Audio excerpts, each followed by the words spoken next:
Hey there, welcome back to my garden. Today, as I was kind of putzing around this morning, thinking about what I wanted to get done as I was, weeding and just doing different things, I thought it would be fun to go ahead and get in some ground covers and also plant in some of the climbing plants that I have in this little kind of growing collection of plants that I've been acquiring. I have several different ground covers and two climbers that we're going to get in today, and then we're just going to kind of see where it takes us, because the areas that I was thinking of putting in the ground covers, I was getting some other ideas too of possibly planting in some perennials. So we'll get started with these and then go from there. So here are the ground covers that we're going to be working with.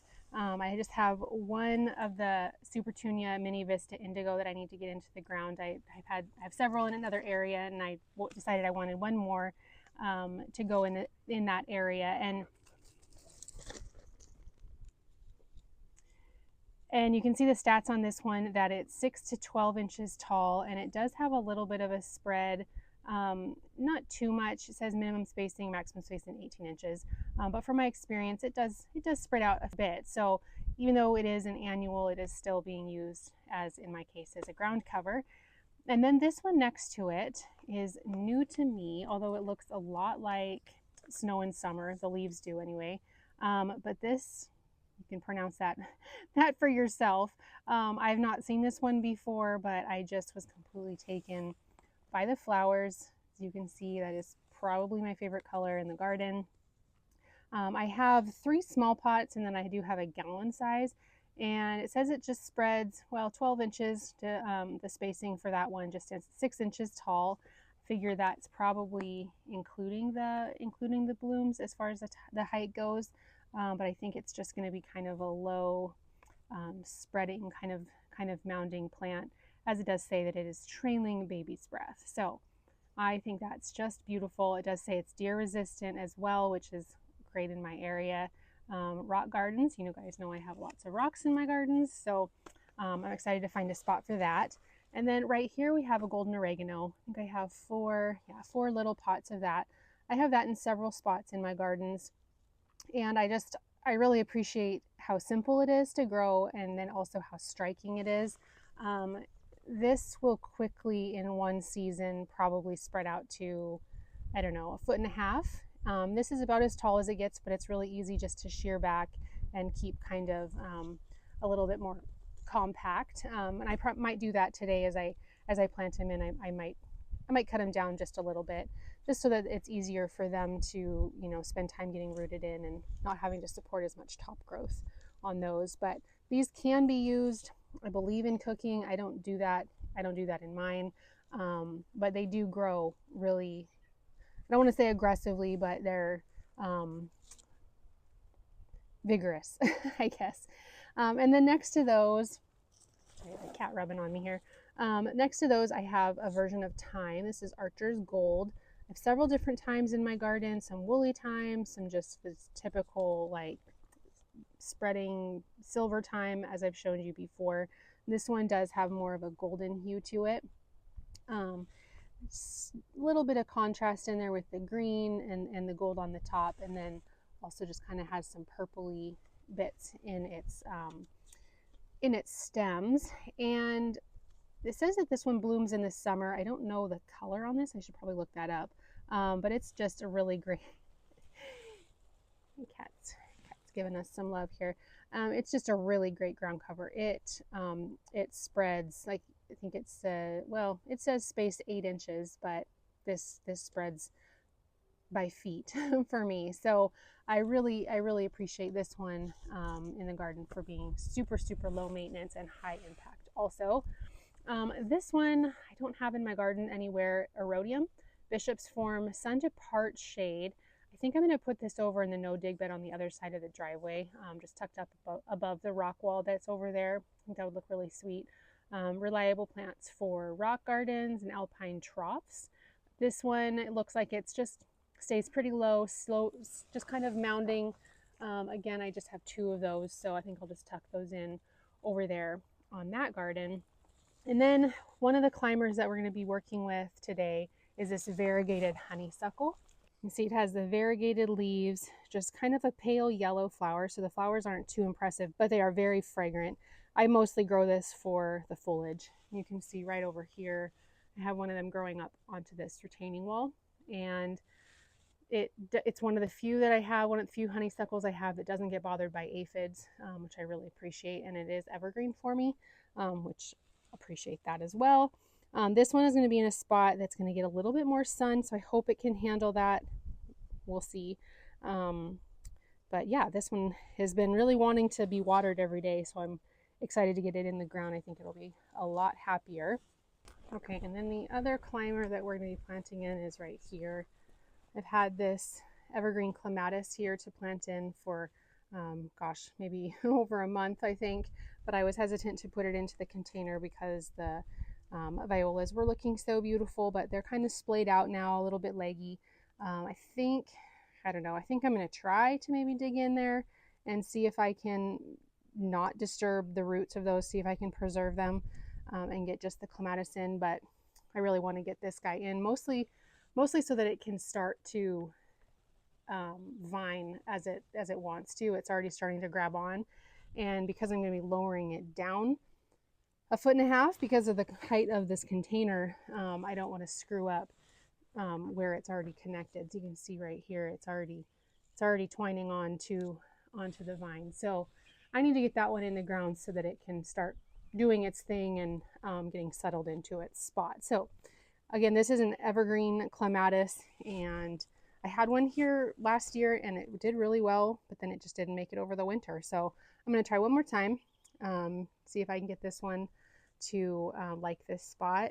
And it may be that because I had the annuals underplanted, it may have been competing too much for the root space and the dirt. So time will tell on that one. So once I get digging in there, I'll see how much root competition there is, and then maybe just pull out the violas and not plan on putting in any annuals underneath this guy. All right, before we load up all the other plants, let's just go get this one in the ground because it's going to be right up here on the front lawn. Okay, I got this actually to put right back there in that spot, but I think I'm actually going to put it right here. We just replaced this lavender, and there's 2 of the others right here, and I think it would look nice right there in that little spot. So yeah, we'll put it right there.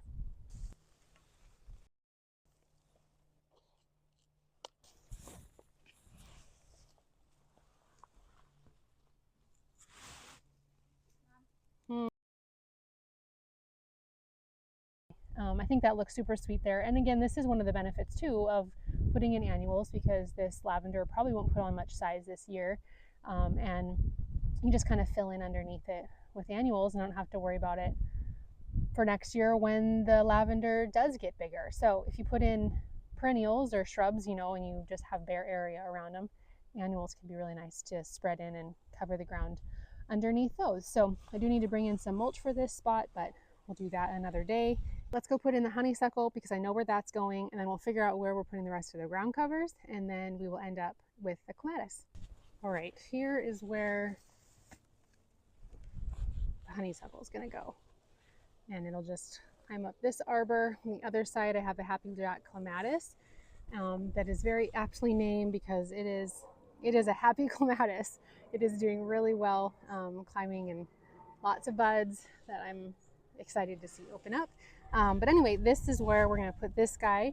Yeah, not much to it. I think I'll have to help it to be encouraged to climb up this because it doesn't twine or anything like that. It doesn't have little tendrils, that connect, but it does want to climb, as you can see. So I may just have to connect it up here. We'll see once it gets in the ground what I have to do to attach it, because it does have a bit of a gap right there in the arbor. So let's just get this in the ground and go from there.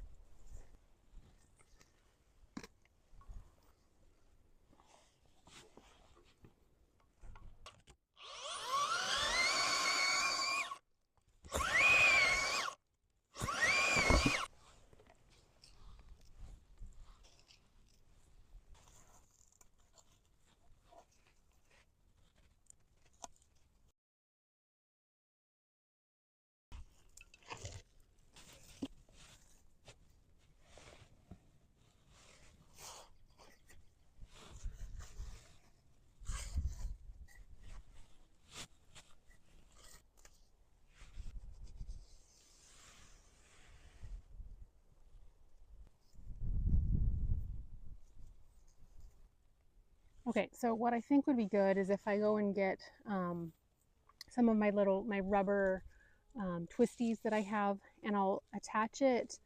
This is kind of an older stem right here, and I think if I attach that up to this post, that would be good. And then I can also do something to attach these guys so that maybe they can start working their way up this side. So maybe I should have grabbed those before I took off the support, but I think it'll be okay. Let's see.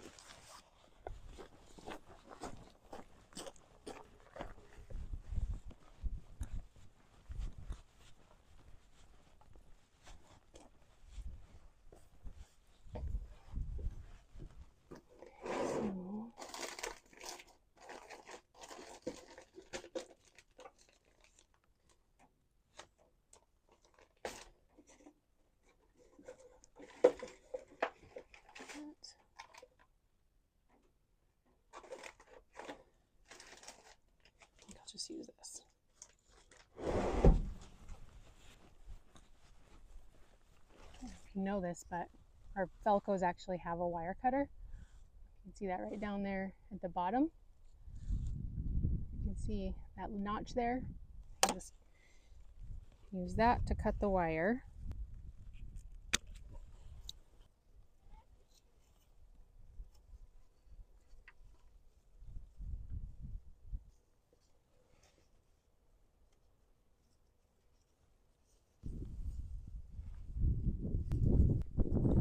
Okay, pretty simple job on that one. I left these kind of long because I can just undo them, you know, and attach them again if I need to do that, which I probably will as it continues to go up.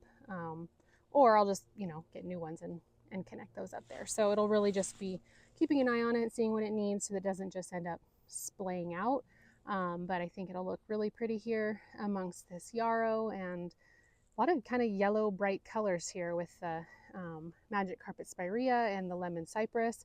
This is a yellow blooming yarrow, just kind of the classic one, and then a yellow daylily, and then this variegated weigela with that'll have a light yellow bloom on it too. So I have to note too, if you guys remember last year, I gave this spirea a really hard prune, and it is just glorious this year. It was so overgrown.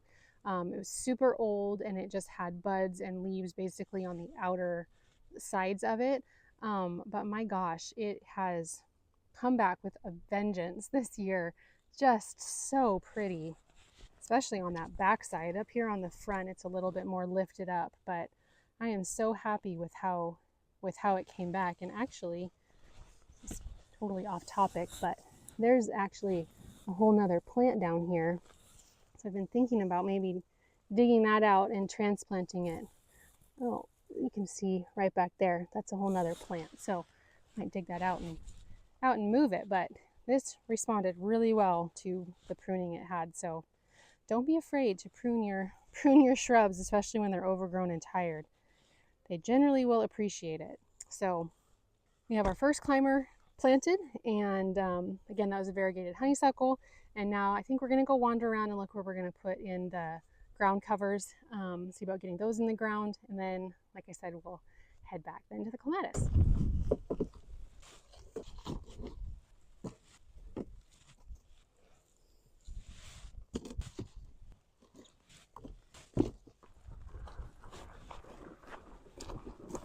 All right, we're down here in the lower garden area and at one of the no dig beds, and so I'm going to be putting in, I think this is where I'm going to be putting in a lot of the, well, all 4 of the thyme. And I don't know if I mentioned it, but it smells so good.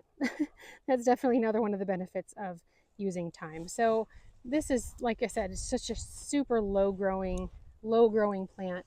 I think I'm just going to kind of put it along the edges because it's really sweet, I think, when it kind of creeps out onto the pathways, just creating a nice low mound. And I think creating a nice low just kind of carpet on the ground. And I think it'll look really pretty next to the salvia here, and then this grass, and then the kind of the grayish tones of the nepeta there. So you can see just a nice a nice contrast here in this spot. So I'm gonna put one there, and I'll find spots for the other ones. All right, I think I'm gonna put another one right here. The other two maybe I'll just put right here in the front of this spot here. I think that would look sweet. This area needs something bright right in this area, I think. I'm not sure exactly what that's going to be yet. I do have a lemony lace elderberry, maybe, but I think that would get too big to compete with this hydrangea that's right here. So I'm not quite sure on what's going to go there yet, but I do know that I feel like it needs something bright in here. And this isn't quite, you know, yellow, not like the sunshine ligustrum. It's just a brighter green. So I think that'll look good there, and it'll just kind of work its way back. This one will mingle, I'm sure, with the phlox that's right next to it. But I think that'll be a good spot for that. So there's those two, and there's those two. We'll just get those in the ground real quick.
Next up is the Gypsophilia, I think it's called, the trailing baby's breath. And I think, because this doesn't really say that it's too aggressive, I think I'm going to add it in maybe one.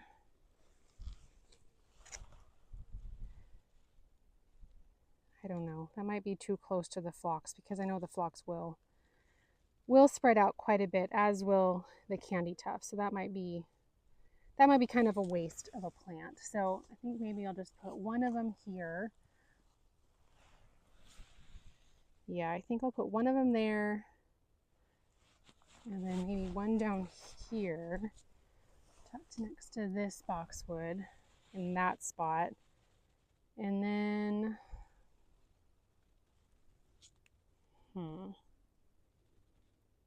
maybe one over on the other side over there. And I could do one on the front of the boxwood too. Although maybe on the front of the boxwood I should do something more similar to what's over on that side. Okay, so what I think I'll do, these other two,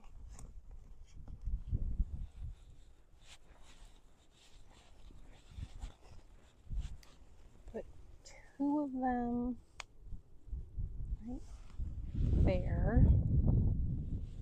Well, that is kind of a lot of pink in the front, but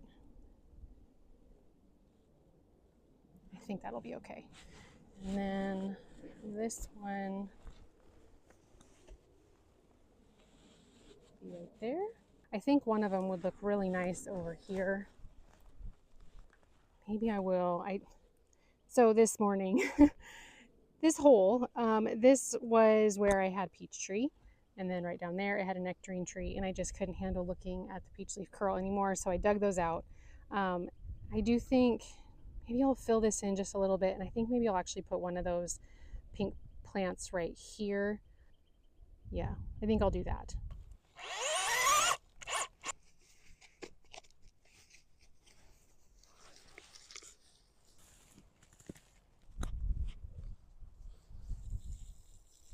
All right, we just ended right here.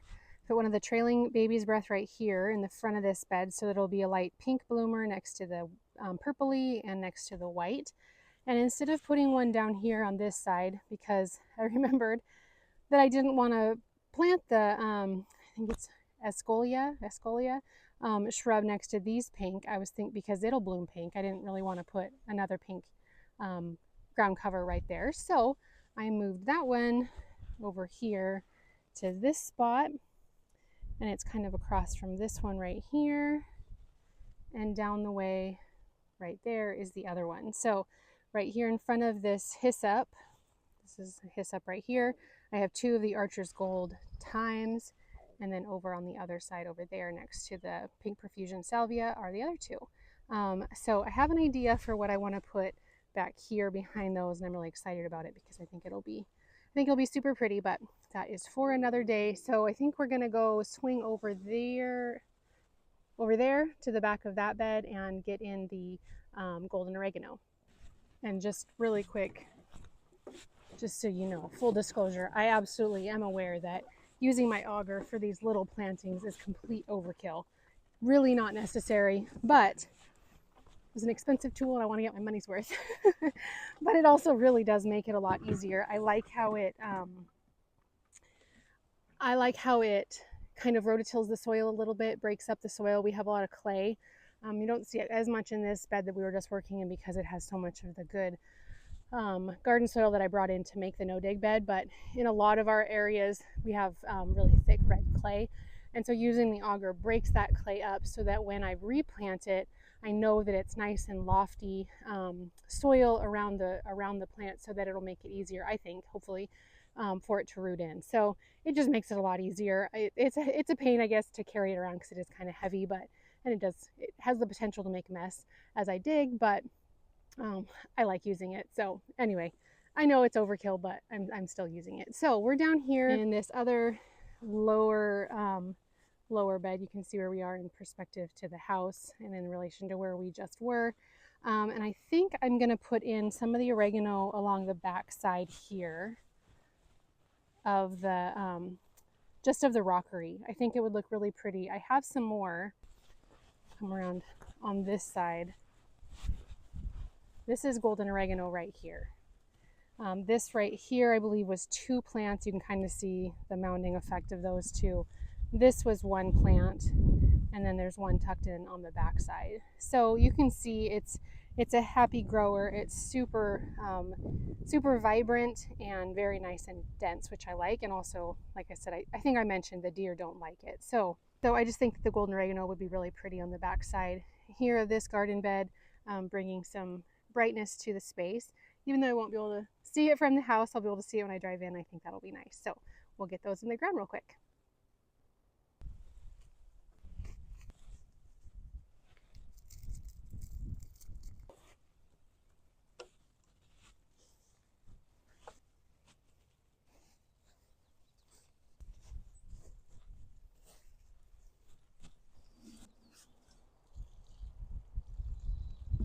All right, here's our last spot where we're going to plant in the erodium. I think I'm just going to do maybe one right here and one down here, or possibly one right up there, because once those daffodils are gone, I think it'd be cute to have a little pop of color right there. So I'm going to do a little bit of weeding here really quick before I put these in the ground, because it's just kind of distracting to me. There's a lot of rose canopy in here, but there's a lot of other weeds that really could come out. So I'm just going to do that really quick, and then I'll get these guys in the ground.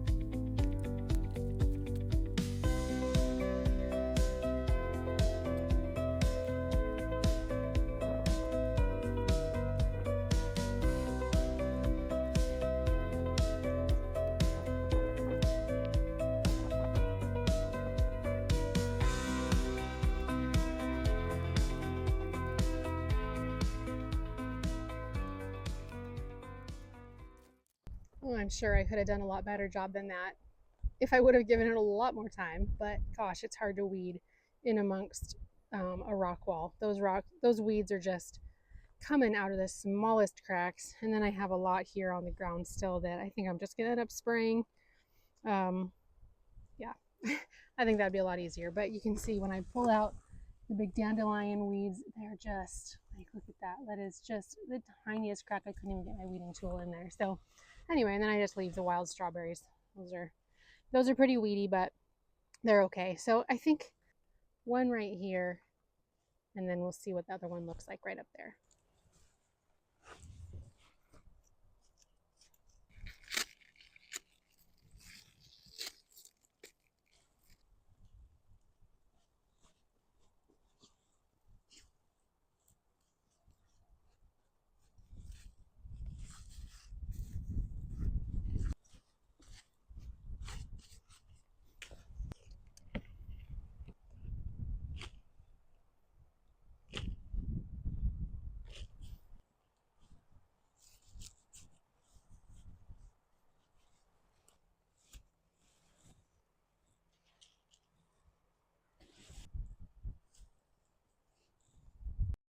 Okay, well they're little, but they're sweet. There's the little one right down there. That was the gallon size right here, and then just the quarter, and then just the 4 inch up here.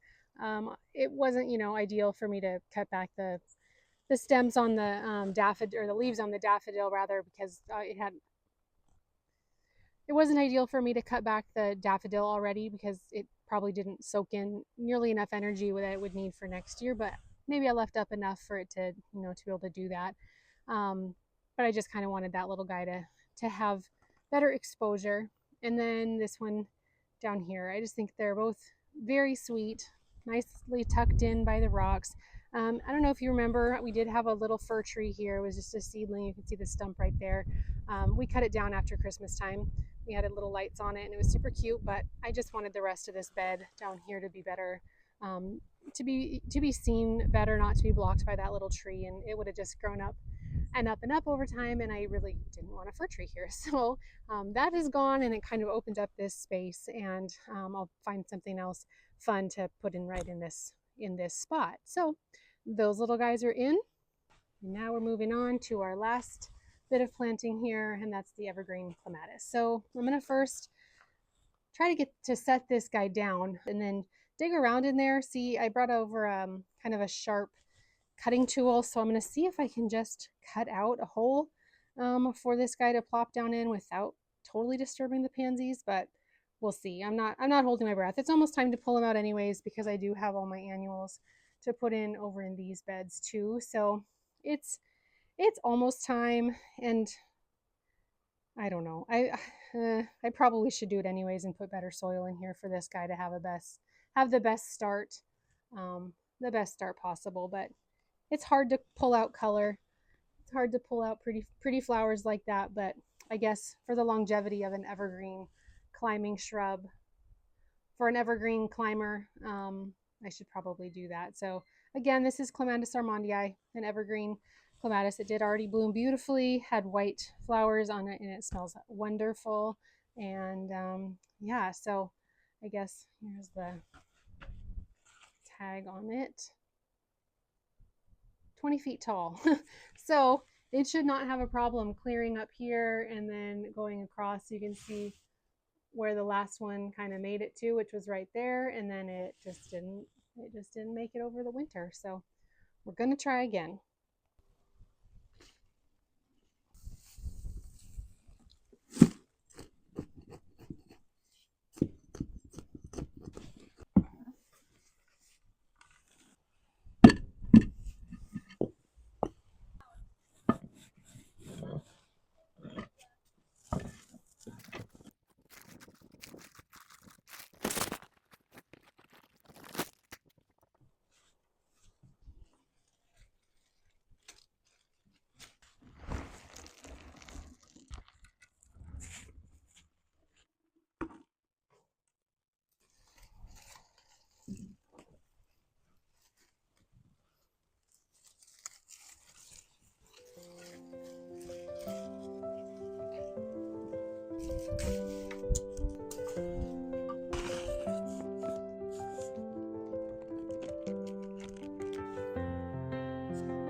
got this guy finished up planting, and I wish I could say it looked beautiful, but I think it looks pretty ugly right now. Um, oh, that's okay. I think once it settles, so the leaves settle down now that it's kind of separated out from its cluster, in that little teepee of bamboo sticks. I think it'll be okay. I think it'll be happy to have more space to climb upward, and yeah, I hope so. And it looks so sad taking out the little pansies that I did plant in a few annuals down here. This is this white calibrachoa here, Rocapuco tropical shades, impatiens that from Proven Winners. I think they'll fill in nicely and be a good addition to this otherwise kind of sad looking spot. All right, so we're just going to finish up here with that planting, and glad to have gotten all of those ground covers in. I've been literally doing this all day, so I'm trying to even remember what we did. The ground covers, the honeysuckle, the clematis, some weeding, just all the things. I'm glad to have those in the ground. Those little pops of color with the chartreuse. I just love that in my garden beds, and I'm happy to finally have this clematis actually in the pot. I think it'll be much happier, though it looks a little bit sad right now. But anyway, the wind is really picking up, so I am going to head inside and get doing some school with my son finally, and also getting some dinner done. So anyway, thanks for hanging out with me while I did all these projects, and we'll see you guys in the next video. Bye.